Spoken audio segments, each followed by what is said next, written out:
half our roles actually can be done 100% remote. Should we be still remote? Should we be bringing them in? We've had different experiments. Some have worked, some have not. What's worked for you guys? So for us, we say that, revoking something is absolute failure. We didn't need a policy and we didn't need a rule book and it didn't need to be a checklist. In a way, if we be as capitalistic as possible and say what brings in the money, then we have to look at the why. Start there, because that itself, I think, solves at least 60% of this. In a world where suddenly it feels like a lot of, I'm not you and you're not me, you be like me, I'll, not make any attempt to understand you. I think that's the narrative that could potentially pick up. So I could be, chief people officer or whatever the, CXO of a company. Do I hold that weight as I hold in my office space, as I do at home? I'm just thinking that knee-jerk reaction is exactly what we're seeing panning out on a very global canvas right now. There's always been reality difference between the 2 seconds before you step into office and the 3 seconds after you're in office.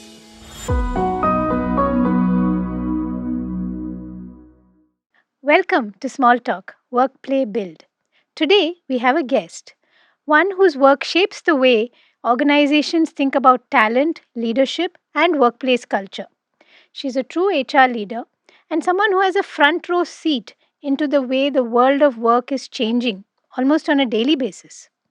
From managing generational shifts in the workforce to leading very powerful and impactful initiatives like XLRI's Excel for Women, she's helping redefine how organizations attract, retain, and grow talent in today's world.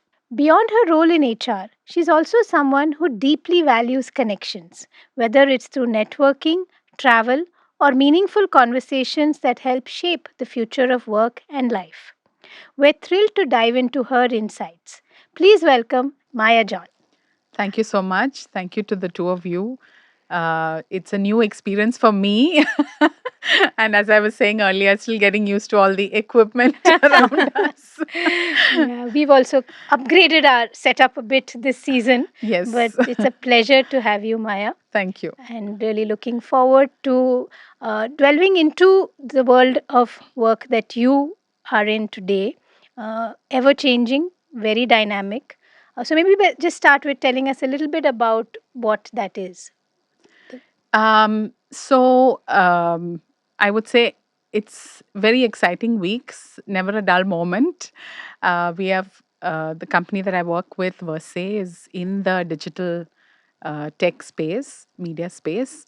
We have multiple product lines and we serve primarily different segments of the country with content that relates to them. Specifically also taking into mind the language affinity. So it's been said, and there's many studies that have been done, that in India, about 70 to 75% of digital content consumption is in regional language. Oh, wow. Okay. So the whole USP for the company has been to honor that and to serve that audience. So we have multiple product lines, and we're very privileged to be in the business for many years and to have a workforce also that is multi-generational as well, as we've grown as a company. What we know most is Daily Hunt, right? Yes. So that's a news Yes. app essentially. Yes. And so that is available across languages. Yeah, 15 Indian languages and multiple genres. And I think one of the things that I know you alluded to AI, but one of the things that's really worked is to personalize content to everybody that's consuming it. And that is a very difficult and complex, problem statement, because most of the AI research, personalization research in the country, in the world actually is done with English as a base language. Okay. And these algorithms and all that are highly complex. And then you overlay that on Indian languages, which are much more complex than English. It's not an easy task, but we have a fantastic team that does that. And we would like to believe that that's one of the things that have kept our users coming back to Hmm. wanting to consume because it is more relevant and relatable to what they are looking, for in their language. Okay. So, but as a people leader, that makes your job immensely difficult, right? Because you're hiring a lot of local talent. So we have a whole mix of talent. So our three kind of verticals for the company is content, because Mm, that's a business that we are in, tech, because without that, mm, scale, personalization, none of that happens. And third is we are a profit making company, driven entity. And so our sales and marketing mm, teams. Yeah. mm. So these are the three legs of the company. In the content team, you're right. We have to represent what we serve. So we have team members from all over the country. In fact, a lot of them are based in their local locations Mm, itself. mm, Tech is hardcore about what we are trying to scale and the technical skills it takes mm. to do that. And sales, again, our teams are all over the country. Okay. So our main kind of offering to those who want to leverage Daily Hunt and the platforms that we have is that you can use our platforms to reach the kind of consumers or users that your product or service is trying to get to.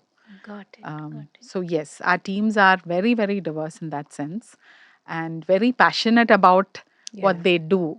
And India has many Indias, right? You Correct. can't. It's very difficult to box our country into one thing. And so our teams also represent the same level of diversity Wow. and mix. So then the challenge is multifold, right? Where I mean, we are in most organizations today.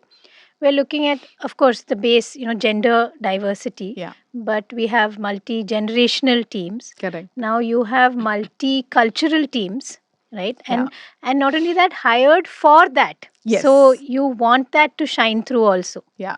right? Yeah. So how has the last few years panned out, like after the pandemic and with all of this talk around should we be still remote, should we be bringing them in, what's worked for you guys? Yeah. So I will admit that we've had many recipes that we've tried out. The one thing I think we've been very clear from the beginning is that we know our circumstance, Mm, we know our business and our customers and our users, and our teams as well. And we will try and figure this out in that context. mm, So we've never gone down the path of, okay, so company XYZ is declaring some version of remote or mm, hybrid, so let's do that. mm, So we've been very grounded in, okay, we know our circumstance, we know what we can and cannot Hmm. do, and we are an Indian startup, so we have our we have our constraints yeah, also, right, yeah. of what we can offer and do. So we've tried many different paths, but one thing that we did was we took the time to evaluate all our roles Mm, to see that what roles can actually be done out of office and what roles require people to be in office for that mm, interaction, Hmm. brainstorming, all mm, of that. mm. And we realized that half our roles actually can be done remote, Okay. Wow. 100% remote. Okay. So today, half the company, or I would say half the roles that we have, which is half the company, are done remotely. And I was alluding to that before, right? We have different language and regional spaces that Mm, we cover, and mm. those are best covered where Where they it are. is Yeah, yeah. versus trying to centralize. Mm, So half our teams are 100% work from home, but there are also roles that are more, I would say, black and white, mm, more measurable, maybe repeatable as well. So it's a little easier for both the person who's doing that job as well as the teams and the leaders who are trying to consolidate all that work and get stuff going. mm. But we've also recognized in equal measure that there are a whole bunch of roles that need um all this, right? That Yeah. need us to Hmm. sit In a together, room. feed off of each other, debate, discuss, disagree, agree, all of that. That energy and that presence is needed. Hmm. So most of us as leaders of the company, we are in office almost every day. Okay. Because, and especially in my role, I think I would be, I don't know how to do my role from home. I mean, I'm Fair, just yeah. admitting it. I'm leading the people function. I need to be where people are. I need to connect with those who are not in office, but I do need to connect with those who are in office. Yeah. So my team, the HR function, we are in office, as are all the enabling functions of the company. Um, Today we've found for today. I mean, again, I'll put the disclaimer That's because true. It's every time we important. think we've kind of figured it out, something happens and you have to, Yeah, reinvent. So today, as I said, role wise, we have folks who are at home doing those jobs, but in office within teams, because engineering team has a different vibe, they have a different rhythm. Uh, and one of our biggest learnings on all of this has been that this one size can never fit all ever anymore. yeah. So we've just accepted that as the truth. So engineering teams have figured out what works for them, but with predefined guardrails, right? So they're in office specific days, they're not in office specific days. It's not left to, okay, you come Individual 2 days discretion. a Okay, week. okay. Because what also we've realized is if you are going to be in office or you are going to be at home, it needs to be productive. Hmm. For us, in a way, hybrid has been very difficult. So we've said either you're in office or you're at home, and then it's a little bit more smoothly done. Okay, So interesting. even the teams who are, in office and not in office, it's predefined. Yeah. Let's all decide together, these are the days we'll all be there, and these are the days we'll all be at home. So then, either if it's a call, then everybody's on a call. Not that, three people are on a call, four people are, driving somewhere in the car taking Yeah. the call, six people are in office. It just doesn't. At Yeah. least it has not worked for us. I know there's no fixed models on this. That's why I'm always referring to what's been working for us and what's not been working. Yeah. And also, given our profile of employees, very, very tech savvy. So, we don't have all those, and we all digital products, right? Yeah, So we yeah, don't yeah. have any brick and mortar dependencies. Correct. Right. And so flexibility is higher. Correct. I think Yeah. what you also solve for or are in the process of solving for is that one hybrid employee or that general hybrid employee who feels like, but all I'm doing is going to the office and taking a Zoom call from there. Yeah. So I mean, again, all learnings as we've evolved, Yeah. because we did try that as well. And I think also, getting a lot of inputs from collectively trying to solve this. Yeah. Yeah. And not trying to do it as a, like, okay, do as I say kind Yeah. of a model. And that was actually my question to you as well, in terms of how are you communicating why it is this way? Because some people might feel that, okay, but that person gets to work from home more days, but I don't. Yeah. I understand when your team is probably there, you don't feel that dissonance as much, but still you are thinking of, can't my role also be made, remote? Why do I have to bring myself to work? So, how are you addressing some of these Yeah. maybe said, unsaid? Unsaid. Yeah. So I think one of the things that works very well for us is, we've kept lines of communication very open. So as I said, we've had different experiments. Uh, some have worked, some have not. And so it's been, okay, let's try this out. So every time we try and pivot, we'd say, okay, let's figure this out for next couple of months. Come back and see what's working and what's not. And then, take this forward. Because, I mean, in the so called olden days, you had playbooks and you Yeah, had yeah, yeah. reference points Yeah. and you had, a couple of large companies kind of setting the path for what needs to be done. I think those days are over. It's more about in your context, for your customers, your users, your employees, What is What working? works? what Yeah. is Yeah. working. Because Yeah. at the end of the day, we need to figure it out, right? Because we have to, work Correct. has to move forward, deliverables have to get done. There are people, you know Yeah. looking at what your Correct. output is, and in our case, investors and all of that. So Yeah. No, with very that in true. mind, I think, yeah. and that's what is kind of an irritation today because employees are saying, who are you to wake up and decide that now instead of 2 days, I have to come 3 days? Yeah. What has changed or what's going to change because of that? Yeah. It's just that some people at the top are insecure and are saying, oh, no, no, no, we'll feel better if you're in office for one more day in the week or two Yeah. more days in Yeah. the week. Like she said, I've got friends who are saying, I'm going all the way to office to get on a call with 3 other colleagues who are working remotely.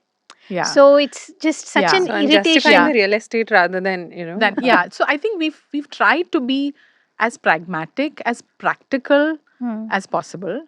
We've also acknowledged that we've also invested in space. Correct. Right? So unless we are choosing a very different path, which is and you have companies like, let's say, Atlassian, who are 100% globally remote.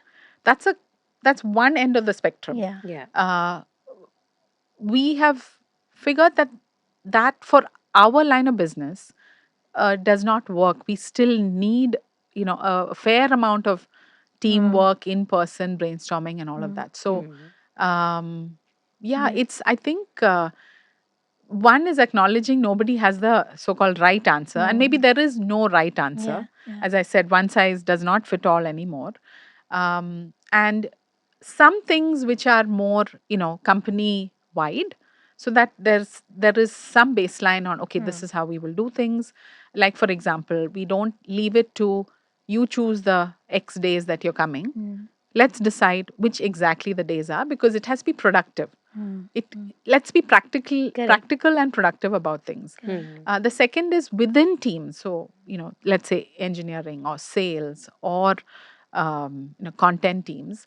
There's a certain method to the madness in each team, which they know best.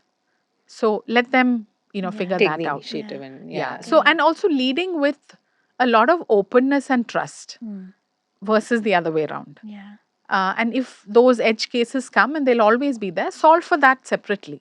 But let's not generalize based on generalize, Just mandate Yeah. things and across the we board. believe that we have very smart employees whose intentions are right. They want to do good work, and they want to be practical about their life, their commute, their families, their children, their spouses, their partners. So let's try and figure that khichdi out together. Yeah. That's Yeah. interesting. No, and that's really what the employees have been saying, right? Like you're saying, I'm not smart enough to figure it out from Yeah. home, or you're saying I'm not reliable enough that you can leave me alone and think that the work will get done. Yeah. Though that was maybe early pandemic. Now we've kind of settled into different Yeah. patterns and routines. But I Yeah. like that you're going with genuinely what works for you. Yes. Because a lot of stuff is feeling like and is a mandate because a competitor did it. Yeah, so we have some 2-3 guiding principles. One is we need to be practical and pragmatic about what we are trying to do. It has to solve for what we are really trying to solve for, not just a tick mark somewhere. 3, while yes, we know what's going on in the ecosystem, we don't aspire to, like, there's no FOMO. That because so and so said this, correct. because at the beginning of COVID, we had companies saying all sorts of things, and 90% of those declarations have got revoked. So for us, we say that revoking something is an absolute, like, failure, because one, you've not thought through. 2, it's not solving for what it's solving, and 3, then you're taking back something where you said was the absolute, this is the way we'll do it. Correct, And then you're saying this is not. So we've and absolutely leading with that we have the smartest people, and they want to do great work and take the company forward. Yeah. So let's just lead with that. Why Yeah. not? No, that's And we have edge cases. Doesn't mean that we've not had uh, places where that trust has been broken, but those are edge cases, and we take it in that Yeah. vibe, in No, that it's sense. interesting that you're sort of also leading with that much of radical trust almost. correct. You know, No, that we don't hear that. Like we don't hear Yeah. it vocalized. That that's the baseline. That's That's accepted. the baseline. That Yeah. We trust you. We think the best of your intentions. Yeah, You're in yeah. this company because you are interested in this space and this work, whichever team you're in. whether enabling teams, business facing, client facing teams, whatever it is, Yeah. that you are really here because you want to do some good work. So Correct. let's solve for Wholesome. that. Correct. What a Let's not worry wholesome thing about to all believe. these other Yeah. things. and Yeah. and that comes actually from the top as well. Yeah. Our founders, I think in startups a lot of the DNA is Correct. Correct. an extension of the Yeah. DNA of people Who's versus in much larger firms where there's a Yeah. certain predefined brand and everybody aligns to that. Correct. yeah. Correct. And I'll also say that maybe given our size, we're about 2,000 plus employees, Mm. maybe one can experiment more. I don't know. I don't want to Mm. paint the brush Mm. for much, like if you have 20,000 employees, True. not True. sure That the same some of rationale this might Yeah. can apply. work. But Yeah. I feel the fundamentals Yeah. Yeah. No, should the be fundamentals transferable. that or the Yeah. values that you are talking about, I mean, the 20,000 can be broken down to groups of 2,000 because ultimately that's how they Yeah. function. And even here, that's the case. Yeah. As I said, different teams have different methods to their working, and Correct.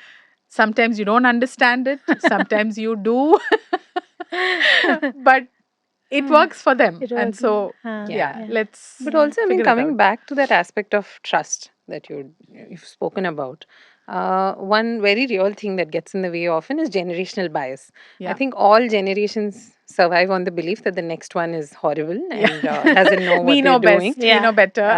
And how could they, Yeah. Yeah. step up? How dare they have a voice? And I Yeah. think we're seeing that more with the Gen Z employee, or the Yes. myth of the Gen Z employee, as Yes. some would like to call it. Yes. Um, Fundamentally, because I believe their priorities are different. They've seen a different world, they've lived a different reality. Yeah. And honestly, their future itself is looking very, very different from anything any of us had Yeah. to face. But at the same time, some of the more senior leaders now have not had to, or rather, they've had to deal with a lot more generations in their working life than probably someone 20, 30 years ago. Hmm. So now you've seen a millennial employee, you've seen an early millennial and a late millennial, and then you've also seen a Gen Z. Correct. And there's enough jokes about the way they speak and their Yeah. pop culture going around. Yeah. And now, from my own daughter, the Gen Alpha conversations are They're completely here. different. Yeah. Correct. Yeah. And they're already here and they're happening. Yeah. So, one, how do you begin to trust the best in people that you don't understand? Yeah. And I think that's the bigger question that we're Yeah. all curious to hear more Yeah. about. But also, how do you align your productivity or your priorities as an organization Yeah. with the priorities of someone who may frankly not feel that way, or Yeah. who may have multiple parallel priorities in Yeah. their lives? Yeah. How do you do these things? Yeah. No, there is no easy answer or something I've figured out. Um, but I will say there are some basics that we under leverage. For example, you kind of pre-decide. Okay, Mm. Gen Zs are like this, Yeah. Hmm. Yeah. millennials are like True. that, True. I'm this way, whatever. It is difficult to keep those conceived notions aside. But I think that's the beginning. Mm. Just try and start at Mm. basics. We're all human beings. We're all in this company because whatever somebody wants to. Maybe main incentives may differ from money to legacy to career to whatever. Um, One of the things we have tried and we continuously try is to listen. Mm. In my mind, it's a very underrated superpower. It helps, and it is amazing how there's so much more common than there are differences Mm. when one just sits and maybe have Listens. these kind of conversations, right? Of okay, and not reacting Yeah. to what you hear. Oh, I so have had to important. learn that because for me everything comes on my face. So I have had to maintain a little bit of a not poker face, but I would say let me not react. Huh. Okay, and the combination of making sure everybody in the room gets to speak. Mm. Second, you try and listen to them without any bias, which is very difficult. I agree. And third is do not react. Oh.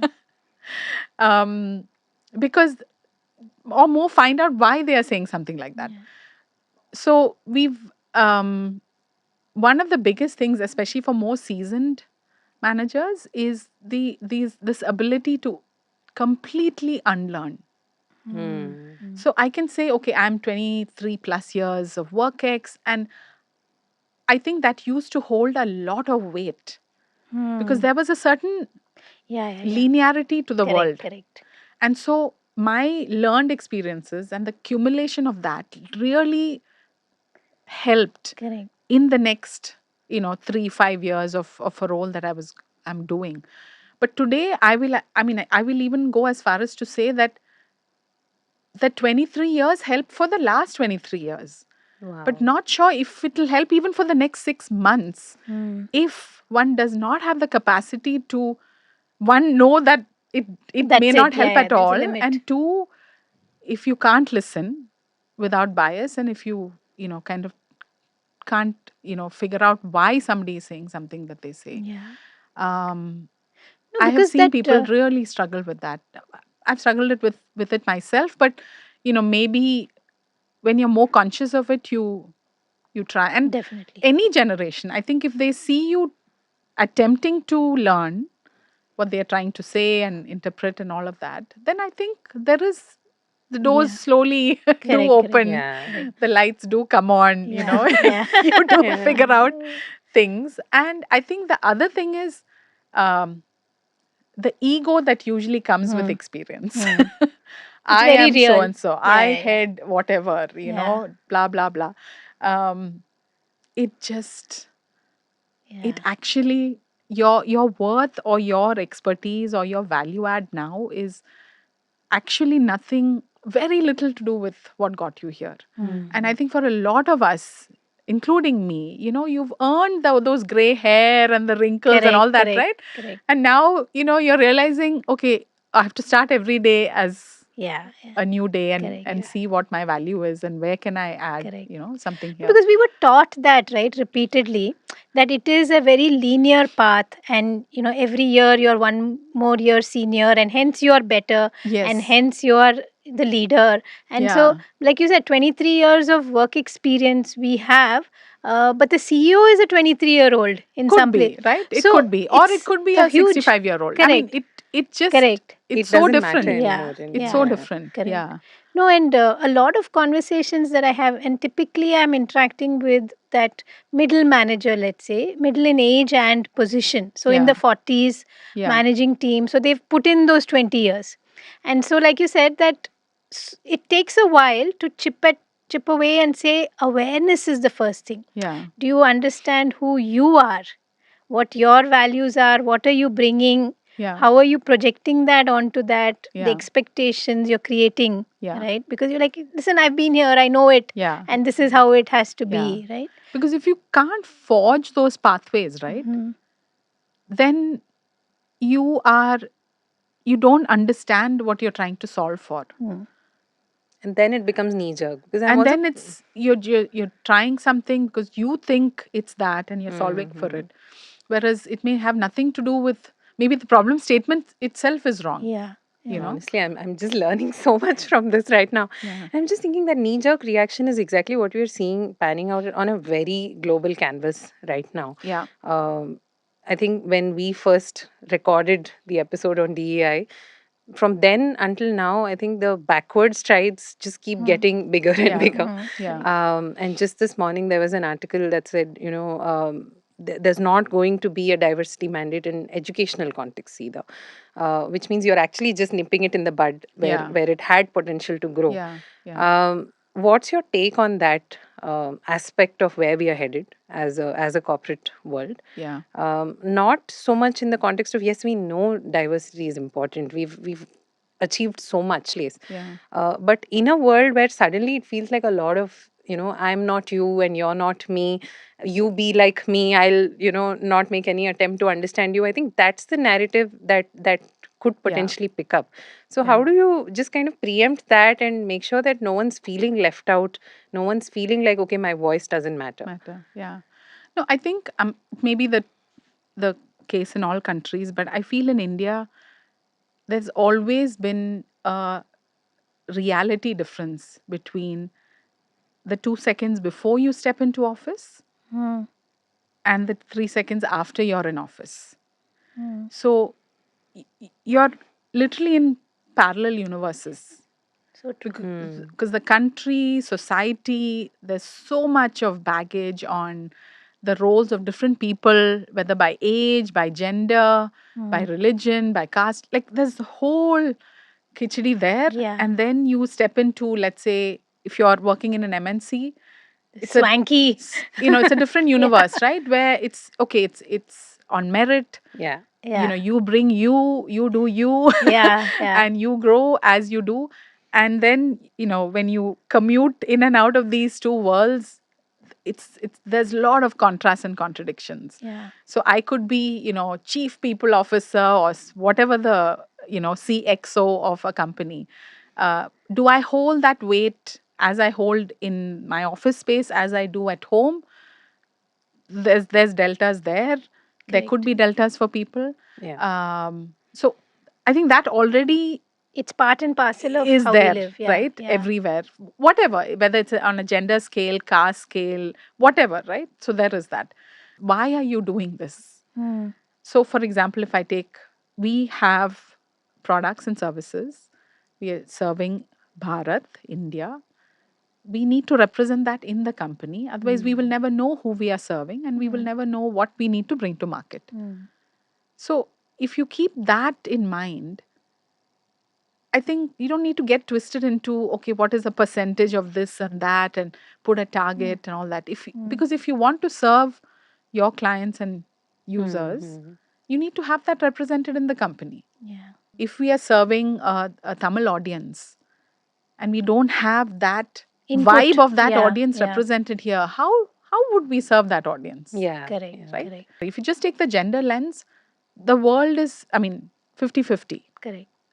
There are multiple genders. I know there are many more complex layers to that. But on an overall basis, that's what the world is. And one must have a reflection of that Hmm. Correct. in any context you're trying to solve for Yeah. stuff. So I feel it's taken to huge extremes. And I think more importantly, why are we doing this? Why is diversity important? I think that's been lost. Correct. Yeah. And We actually, see. some of those who are saying, yeah, it's okay. Anyway, DI and a lot of this was a tick in the box. Let's admit it and push it aside. And I think hopefully there is, in a way, you give me hope that maybe now people will start looking at the why. Yeah. That we didn't need a policy and we didn't need a rule book and it didn't Yeah. need to be a checklist. But if we look at, in a way, if we like be as capitalistic as possible and say what brings in the money, Yeah. then we have to look at the why. Start there because Yeah. that itself, I think, solves at least 60% of this Yeah. Yeah. this Yeah. thing, right? Of course, there's other things of when you when you're representing your client or users within your company, then we must make sure all voices are heard. Then the basics kick in, Correct. which is, does everybody have a voice? Are they able to just bring who they are to work? Uh, is there enough of listening versus reacting? So the basics, I think, remain the same in any context. Another interesting thing which I'm usually very curious about always is you were talking about unlearning, Yeah. right? And today a lot of everybody in the different generations that we're talking about is struggling with that because they've learnt that I need to treat another generation this way, or that they will react this way, Yeah. or they are this way, Yeah. right? So, how do you kind of untangle that? How do you get someone to unlearn? At I have scale, a that too, few. when there are like Yeah. multiple leaders who bring their own context, who bring the Yes. multiple managers, at Yes. scale, you have to kind of. Yes. And I'm not just saying this because I'm in HR, but I think the function is one of the most under leveraged functions strategically for a company. Because you always need somebody to bring things together, right? Somebody who doesn't have a vested interest this way or that way. Um, so basic concepts of listening, you need some forums, right, Correct. to enable that. Fair.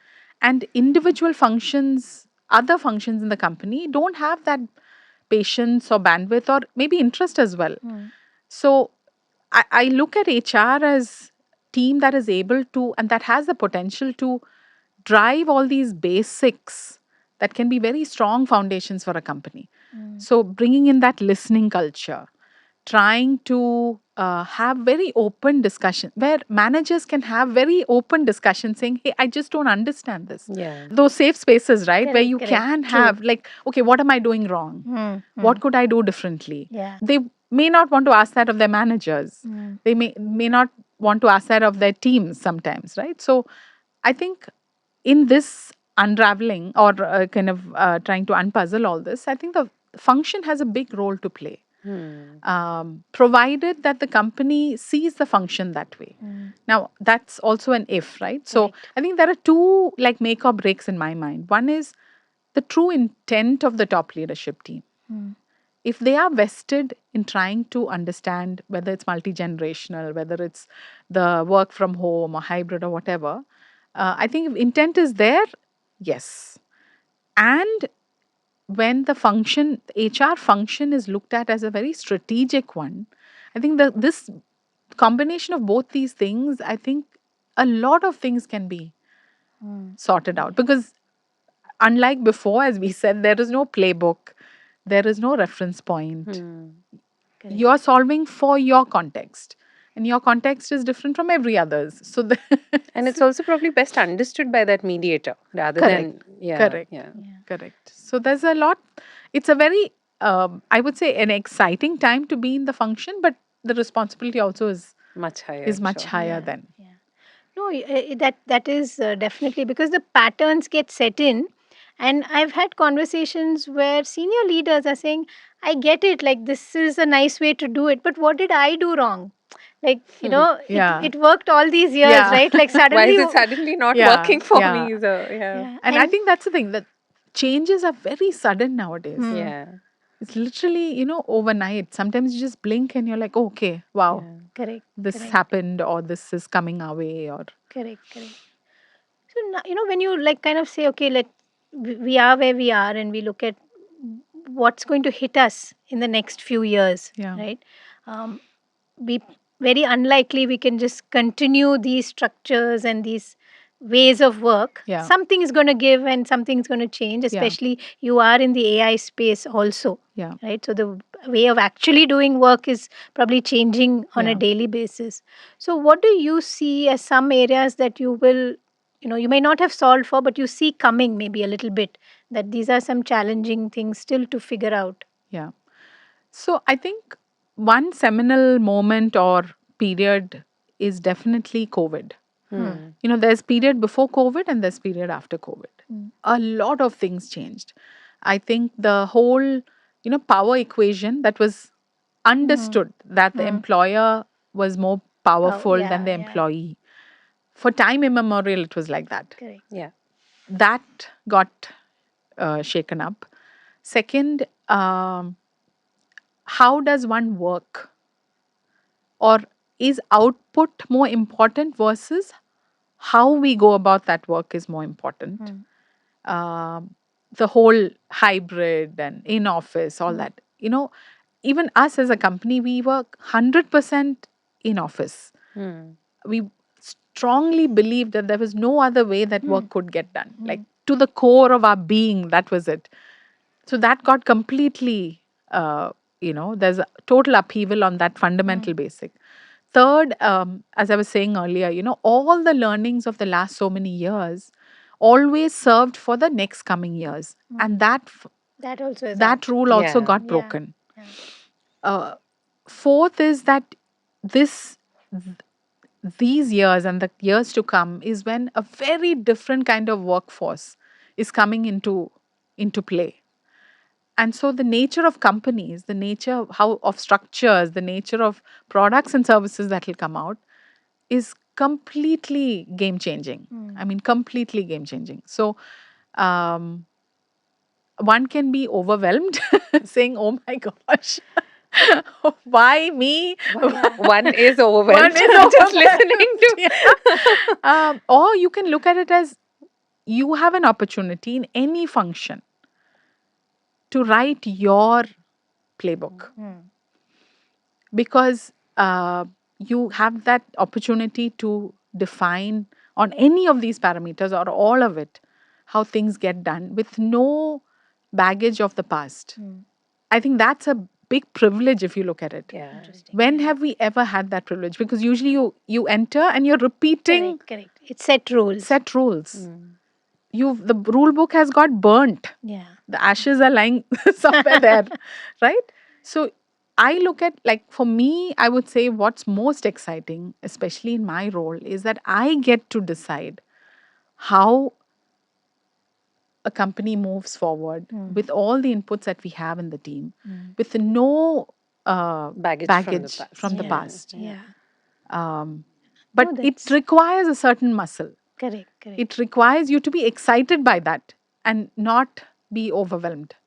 Yeah. Um, Yeah. No, and you're right. It's such a opportunity yeah. because you get to play around, you get to And it's almost experiment. once in a lifetime. Yeah, I mean, yeah. I would hope we don't have another COVID, or Correct. we have nicer things that, Correct. come Yeah, in. but like there'll be technology which disrupts and there'll be Yeah. ways of, yeah. But you're right, you get to really experiment Yeah. with the full faith of the system that Yeah. you need to do this. Yeah, that we need to do right? this. You need to do Yeah. this. That's interesting. Just kind of going back one last time, maybe to the generational thing. If I look at it as two extremes, right? Like you have the Gen Zs who are the youngest Yeah. in the workforce, and then you have the millennials plus. What is one thing that you wish you could say to each, or maybe they say to each other, to kind of just break some of because The silos. yeah. So I'll just put one more point on this. So generationally or traditionally, the focus on performance and productivity has been that you're good at certain things, please do more of that. We love it. And you are not so good at some things, and we need to figure out how to get you better. Mhm. Okay. This is, in my mind, some things have shifted there. Because I feel each person, forget generation, each person brings something they're very good at. The trick is in figuring out that and mapping it to the larger objective of a company. Right. I don't think, at least my personal take is, I don't think we need to focus so much on, okay, you're not good at something. And now because let's be realistic. Like, how much of progress have we made on those things? Right? Even personally, okay, you're not that you're right. comfortable or good at something, and then let's, Just spend keep hours. digging on that. So I feel, in my mind, the magic recipe is just focus on what each person and generation by default, in extension, brings to the table, and try and put it into that larger Make it work for goals. you. Yeah. Make it work for you and them, because you are no longer the boss. Yeah. You are a co-participant with your employees in Correct. trying to Yeah. figure this out. Yeah. So at least at our end, we are focusing more and more on what do you enjoy doing, what would you love to contribute. Let's hear that, and let's plug you into this larger piece of this puzzle, so that it's a win-win for both. And if you just enjoy doing that for 6 months here, okay, that's fine. Correct. So again, the age-old things of we have to work for many years, go Or very even deep. that you have to retain them for many years. Yeah. You don't. Yeah. If So we're they're very open. I mean, we've had conversations with talent who've said, I'm in a band, so I go all across the country 6 months a year.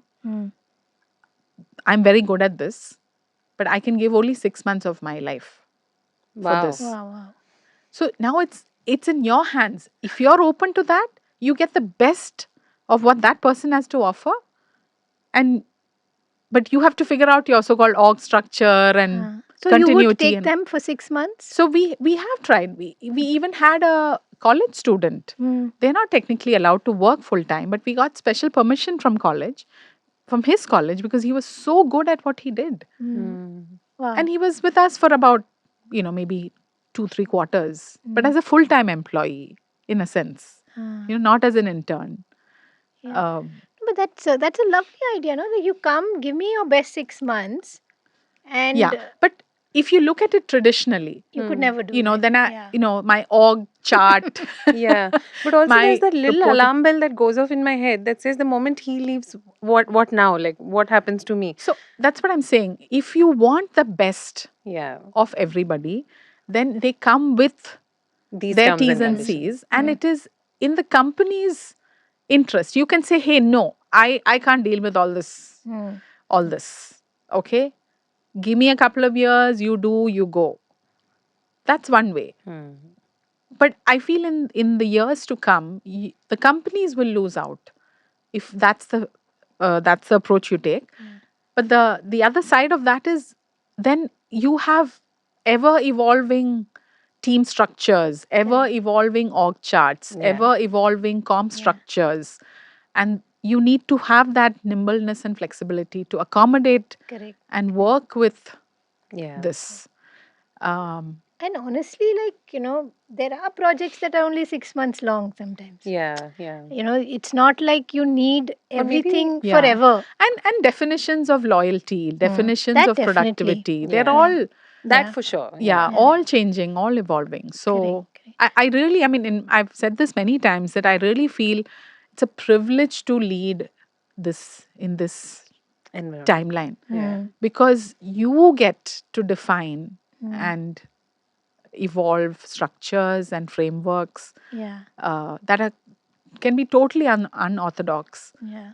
but helps to get the best of talent or their time and effort and competence and expertise, and the company gets to move forward. Correct. It's a fantastic way of looking at your function, because otherwise someone would say, yeah, HR, that's a time and tested practice. Yeah. Let And me you just go do the in same and 10 do things X, Y, over Z, again. and Yeah. I'm kind of sorted. But to Yeah. say I can kind of turn it upside down to suit today. Yeah. And And let's take a very traditional thing as medical insurance. Okay.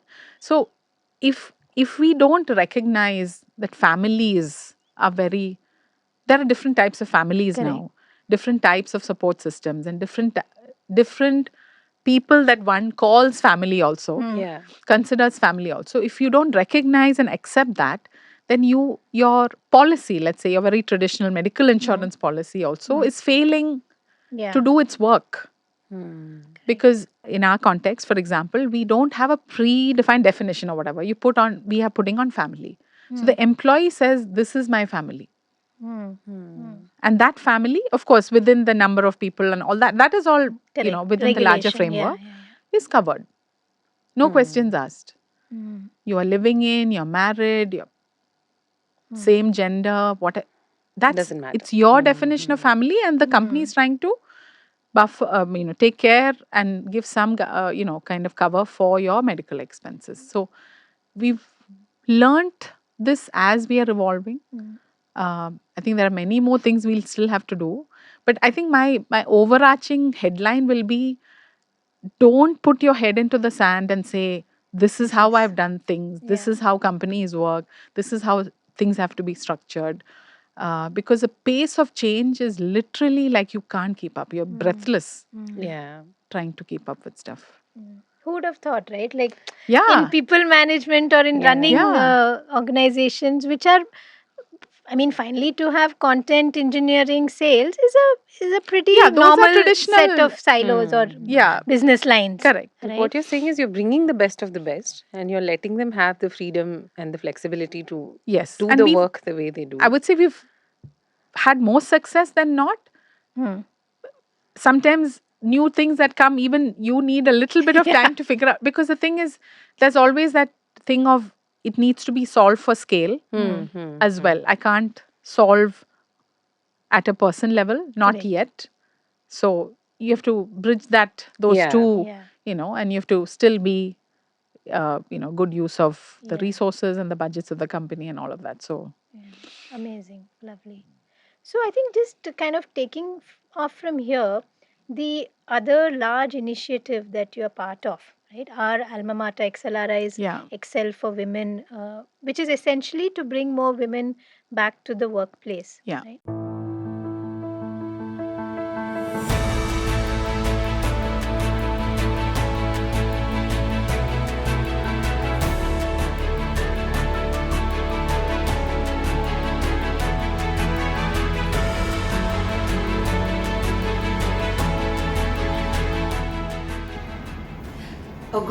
XLRI alumni came together in late 2020 to move the needle on women's participation in the workforce, giving birth to XL for W and CJ. By transforming our individual efforts into collective action, we are passionate and truly committed to this movement. We decided to start with Upsurge right at the top. Our dream was that if we can enable more women to unlock the C-suite, we can bring about a change in organization cultures and pave the way for gender-balanced executive teams in the future. Somehow there seem to be newer and newer hurdles Yeah. in doing that. Right? Yeah. So how do you see initiatives like this making a difference, and what's the resistance you're facing? Yeah. So I think we always defer to the why, right? Why are we doing this? Because we all have full lives. We have Yeah. zillion responsibilities, multiple roles we play. So why do this? Yeah. I can easily not have this and spare a couple of hours, every day. So I think it was born out of the realization that like Shubha and I and many of our alumni colleagues, we are, for whatever, we've worked hard, we've done our best to get into and our support systems, whoever that is, have helped and got us to excel. We've graduated, now we are in very impactful roles. We do a lot in our roles, but as a collective, as alumni, what are we doing to push India forward? And the hand on heart answer was we have not done anything like that. So what came out of that was to work with XLRI to say that we want to set up, it shouldn't be like a person dependent thing, it should have legacy. So we have a center called the Center for Gender Equality and Inclusive Leadership. I know it's a mouthful, but it's the only center of its kind in the country, in an academic institute that we are aware of. And that's not a good thing to say. There should be many, many of these. And there's also a global alumni team called XLRI for Women, uh, which again is the only one that I'm aware of. Again, should be the first of many. I think what keeps me in this is that in my lifetime, and I'm going to be 50 this year, so it's not that I have another 50 years left or another 100 years left or anything like that, that I have done something to make a small change in either bringing more women into the workforce or increasing the women's impact in the workforce. There's too much privilege that I'm sitting on to not Do pay it forward. So we have a focus on the social sector and corporate sector. In corporate sector, we look at early career women, mid-career women, and very, very senior women. So overall, across the three programs, we've impacted in the last, since 2021, about 1,000 plus women.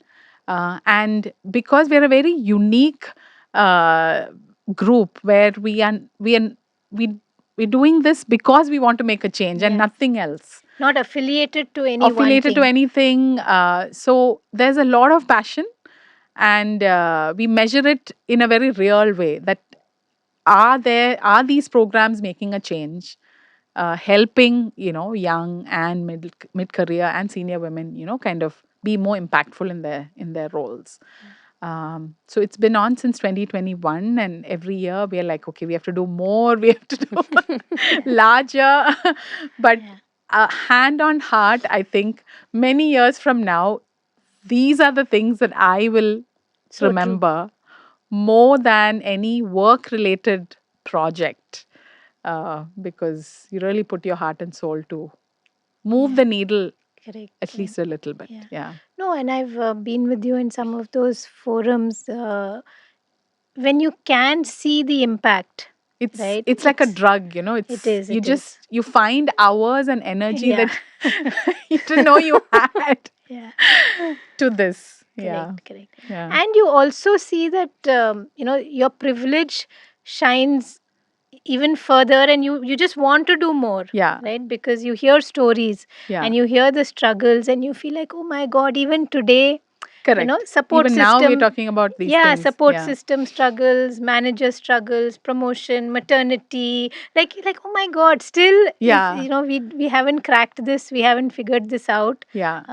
And if you can, yeah, like you said, move the needle a little Needle. And bit. it's been just amazing to see what, just little bit that you do, how much it can make a change, to people's lives. So, yeah, we just, as I said, it's a nice drug that we are hooked to, and we are committed fully. And I think it's a very potent combination of XLRI's brand and credibility, and the power of that, and the collective effort of thousands of alumni across Yeah, across the globe, literally. Yeah. correct.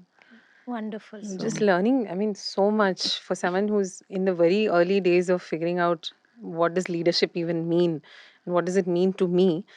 This is like, I mean, I don't think there's any degree or there's any university in the world that could have given me the insights that I think both of you have shared during this conversation. Thank you so much. Thank you. Thank you. And I think now to also move to, ours is a work, play, build podcast. Yeah. And So this was work, right? yeah, this was work. But you made it sound like fun. So, It is. It is. The Excel for W is really a build because you've kind of sowed the seed and building, and it's just going to get bigger and Yeah, bigger, yeah. right? And like you said, it's today it's a few of you who are holding it together. Yeah. That group will get larger, the impact will get larger. Yeah. So, but coming to the play aspect of Maya, which her Instagram feed, which I'm privy to, is so colorful. It's a joy, like every. But it's a private one, just for friends and family. Yeah. Not even my colleagues are on it. So yeah, it's just for but me. they feature in it, right? Yeah, Like correct. you're really I admire the way you are at so many different places in different points of time, but you're making the effort and the time for family. Yeah. Right? I see you in Kerala in large family gatherings, honoring your grandma, honoring senior relatives. Then I see you at a colleagues, event, family event. I see you with friends, catching up with ex-colleagues. Like, so how does that shape you? Like, where does that energy come from? Yeah. So I think it's all. So grew up in Alleppey, small town, completely cocooned in a business family. Beautiful childhood, blissfully unaware that the rest of India does not look like Alleppey. Now, when I go back, I'm literally, kissing the ground. But I think I lucked out. I have parents who are just very bizarrely different from from the usual, right? And so financial independence was kind of drilled in. And early on, I used to think, really, do I need to? Everything seems okay and all that. So I think that was a huge kind of factor. Then, saw a lot of family members, all male, who were engineers. So I was like, okay, why can't I be an engineer? So there was a lot of FOMO thing happening at that time, which was good. I mean, it was not well thought through, but it was that if they can be, why can't I? That kind of thing. So inadvertently, I was the first woman, engineer in the family. Didn't know that till many years later. Went on to do my engineering, and then decided, okay, this in computer science. But I was like, okay, I have too much energy. I can't just sit behind a desk and code, and it seems too static. So let me try and combine that with try and get into one of the best schools for HR in the country. Somebody's in Alleppey, no coaching class, nothing, right? You're in hindsight, I'm like, how did I get here? How did I had no clue how many thousands of people I was competing with, blissfully unaware. Worked very hard, no shortcuts, worked very hard. Got into Excel. Excel was a big game changer. I went to Excel, I was totally lost. I think all of us thought we're like some big fish. You go there, you're like one small fish in a big pond. People way smarter than you, way, more well spoken. I would say I was very overwhelmed being in Excel. The first year, I think second year, I found my feet. Um, then, went on to work and this and that. I have to always acknowledge my husband. I know he says that he's usually left out in these discussions, but a life partner, in my case, I chose to have a life partner, big part of who I am today. Um, so I would say for me, there's this always this constant voice about you've had so much privilege, so much opportunity. Yes, I have worked very hard. I won't discount that.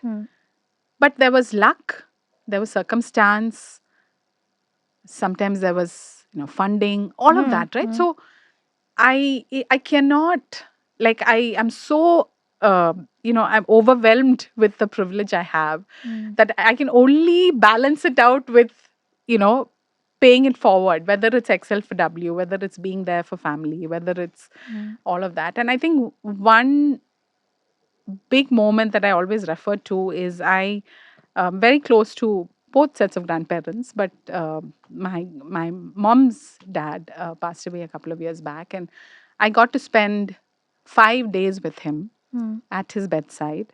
After that, 4 days after that, he passed away. After those 5 days, so while he wasn't exactly in the pink of health or anything. I mean, he was in a fairly, kind of end of life stage. But I did have was able to have a very clear conversation with him on, what's your advice? What would you say? Because he passed away when he was 97, Wow. full life. And he is somebody who did a lot, for his community, his larger state, his family.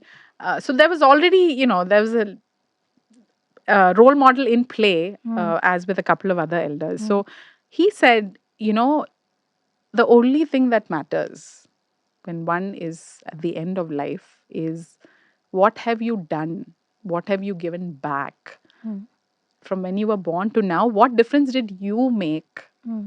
That's all that matters.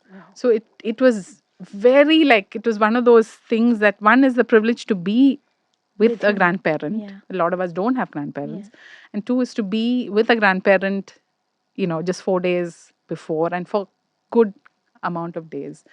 So I'm further, it further Reinforces reestablished. what you mean. And I am also a big believer in karma. You give what you get. And I would say that I've had a couple of very difficult, junctures in life, as all of us do. But things Clear up. just work out. And I don't think it's coincidence or anything like that. I mean, there's much more to the universe than that. So so again, it's you are so you see what happens when you do that, and so it just encourages you to do more. Yeah. It's and you feel good, that's the other thing. And one hack I will tell everybody, which somebody had told me, and I practice this, that every day I try and do something small or big, with no expectation of anything in return.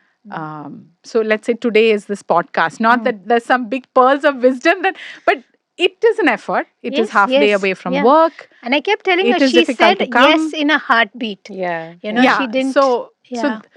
and I know I will also take away a lot from this half a day. Then I'm hopefully giving also. It's very addictive, and energy just comes. Yeah, I can easily work for another 20 years, as my husband's like, you please work. I'm just realizing there's a lot of very, quiet drugs you're consuming. Yeah, that a lot of quiet drugs, really I good think. kind. Yeah. the good kind that are really driving you. Correct. Right? And Amazing. I think a lot of privilege of role models, more on the family side, of very, whether it was grandparents or grandaunts, who just, they owned their space, whatever it was, they were good at something, they owned it, and they did something, and, so that kind of also Yeah. No, it makes a leaves a huge mark. difference, Leaves right? a If you mark, see yeah. the role models and you Yeah. hear the stories, and Yeah. you're also then allowed to do Yeah. what you want Yeah. to do. Again, privilege. Yeah. Yeah. So, and I have two sons. They know things that will and will not fly with their mother. But if I just look at that one last point, which is, I really believe for anything that's not that great, it actually only takes one generation to change. Interesting. So if I take me, so for my two sons, their definition of a working mom, all moms are working, by the way. It's just that some get paid outside of home and many of them don't. Yeah. Their definition of a working mom is completely different from maybe what I would Yeah. have had a definition of a mom or a working mom. Yeah. So it just takes one generation. Yeah. Simple. Yeah, that for sure. I No, think, I mean, that's I travel a lot because, I mean, diving, you have to travel. Yeah. But I'm seeing that it's not as difficult as I had made it out to be in my head because my daughter is so much more at peace with it and has been for a very long time than I was ever able to sort of feel. So Yeah. I think the inspiration can also come from the younger ones on the Yeah. other Yeah. side. No, I think you're right. We also feed off, like, that parent-child Dynamic is, dynamic Yeah. today, and a lot of it you take to work and then you bring back Yeah. home, right? Yeah. It's But of course, the 17-year-old has to tell me, Amma, you don't know anything. And that same child will come sit on your lap, Yeah. like become 1 5-year-old. So, yeah, it's fun. No, lovely. Beautiful, I think yeah. wonderful conversation, Maya. Thank Thank you. you Same here. so But much. this is also a privilege, okay? I'm sure for everyone, just to take time to reflect Yeah. is really a We don't get luxury. enough time for It's it. really Yeah. a luxury. And one of my hacks for that, I have a hack, is I don't have a driver Hmm. because that's the only time I'm alone, Oh. completely alone. Hmm. So a lot of my thinking happens in slow moving Of which we have a lot. So of which we have a lot. much, much And contemplation. it's a joke in office, because people, a lot of us travel to work around the same time from the same Yeah. locations, and waving and all. And I'm Zoned out completely. I don't see anybody. I'm in one zone. But yeah, I think you have to find time to introspect because Correct. No, and otherwise, really, that's how this whole show started. yeah, I Of just love us it. just conversing and saying we need a space to just talk about Yeah. Yeah. things Yeah. on our mind, and then it's And the it's culmination of all of that, I mean, I know I'm saying this many times and I feel like I need to say this so much more, but what you've given us today, I mean, it's not quantifiable, I think. Like, because Yeah, these no, are but some there's of wisdom the, everywhere. I'm saying, okay, today maybe I'm sitting on this side of the table, so to speak, but all of us have things that we bring to the table. But we don't take, the we time don't for have these take the conversations. time for Actually, these yeah, conversations. conversations. Yeah. Uh, wonderful. There's a lot of hacks. Yeah. I'm going to let you share your book hack also. Yeah. So, What did you bring for us?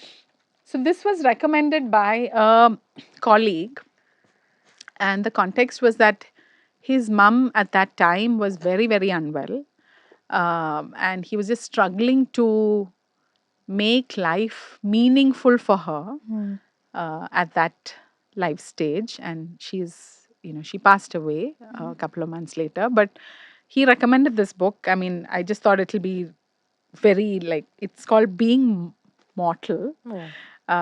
And he told me, don't worry, it's not like a sad, sappy book. I know you get enough mix of emotions at work, so I'm not going to add on there. But so the author is Atul Gawade. He's a surgeon, doctor, and this was about his parents. Okay. That what makes life meaningful at that stage. And he was acknowledging that doctors are not taught this part of stuff. They're taught the clinical piece, right? That diagnose, treat, etc., etc. So I mean, it was very eye-opening one to see that, okay, what really is meaningful for somebody who's at the end of life, knowing that it is end of life, and how much respect or their voice comes into their, you know, daily kind of Lovely. piece. Um, and yeah, I think the other thing I always think about is that there's so much time we all waste on so many stupid things, that Oh, just tell don't me about matter it. at all. And there are only, like, especially at this, like, as I said, I'm turning 50 this year, and there's only so many more weekends and so many more days. Like, it's finite now. It is. Yeah, yeah, It helps to get that slap once in a while, because yeah. So then true. it's very easy to know what is important and what is not. And especially in work lives, I've seen so much of time spent in managing others, because one You has feel like to that's where you have to manage them you add because value. they are like that. And I think Mm. egos are thrown in and all of that, right? But yeah, it's very, one must read books like this to know that, okay, you will die. There's only so many days left. How do you want to live? That's Yeah. it. I mean, and hopefully you leave the world a little bit Yeah, better on something yeah. than what you came into it Yeah. No, I with. think like your grandfather said, Yeah, he said there's nothing else that nothing else matters. that matters. Lovely. Awesome. Thank you so much, Maya, Thank for your you. time. It's been an absolute pleasure. Yeah. Likewise. It's a And privilege to take time to reflect, yeah, even if it's in front of Multiple people. multiple people and cameras.